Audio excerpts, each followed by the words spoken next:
June 18th, 1858. Charles Darwin read a letter and he whispered, "I'm ruined."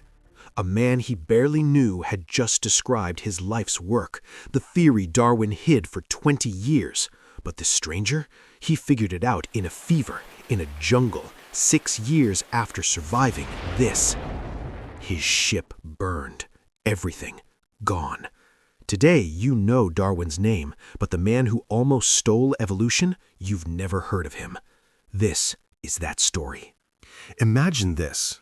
You've spent 4 years in the Amazon, catching butterflies, dodging snakes, surviving malaria, all to collect specimens you can sell back home. And then, on the way back to England, your ship catches fire. You watch everything burn, every butterfly, every beetle, every note. 4 years of work, sinking into the Atlantic. You're in a tiny, leaking boat, 700 miles from land, drinking scorched water for 10 days. This is Alfred Wallace, and somehow he survived. Now, meet Charles Darwin. 20 years before Wallace's shipwreck, Darwin sailed the world on the HMS Beagle. But here's the difference. Darwin was rich. He didn't need to sell butterflies. He was invited on the voyage for company, upper-class company. He ate armadillo for fun. He brought a microscope that cost more than most people earned in a year. And in the Galapagos, he saw something strange. Tortoises on different islands, different shells. Mockingbirds, different beaks. He thought, why would God make so many versions of the same animal on tiny islands? Darwin figured it out. Species change, they evolve.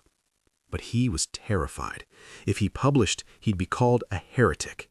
His wife was deeply religious. His reputation would be destroyed. So he stayed silent. He hid his notebooks. He wrote in his diary, "It's like confessing a murder." For 20 years. While Darwin sat in his mansion, Wallace went back to the jungle, back to the mud, this time to the Malay archipelago. And then, in February 1858, he collapsed. Malaria, brutal, shaking, 104-degree fever. But his mind didn't shut down. It accelerated. In the delirium, he remembered something, an economist named Malthus. Populations grow, resources don't.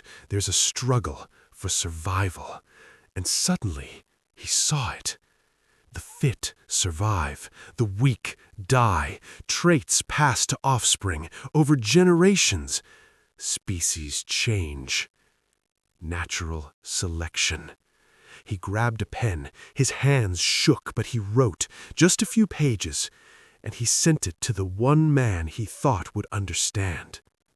Charles Darwin. And his world collapsed. Wallace had done it. In a few pages, he'd described everything. Natural selection, survival of the fittest, the origin of species. Darwin wrote to his friend, "All my originality will be smashed."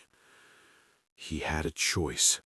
Burn the letter, claim the theory as his own.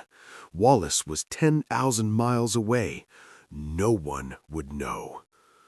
Or admit he'd been beaten by a jungle collector, a nobody. Darwin's friends had a plan. Present both papers, same night, at the Linnean Society. Equal credit. But there was a catch. Darwin was famous. Wallace was unknown. And Wallace? He was still in the jungle, completely oblivious that his letter had just changed history. A year later, Darwin rushed his book to print, On the Origin of Species. It became the most important scientific book ever written. Darwin became a god. Wallace became a footnote. Today, Darwin's face is on currency. His statue stands in museums. His name is in every textbook. Wallace, a small plaque, a footnote. But here's what history forgets. Wallace wasn't bitter. He remained Darwin's biggest supporter. He even called the theory Darwinism, because he understood something deeper. Science isn't about who's first. It's about the truth. Darwin had the evidence. Wallace had the spark. Together, they forced us to see who we really are. Not divine creations, but survivors, shaped by struggle. Everything around you exists because of people like them. Subscribe to keep their stories alive.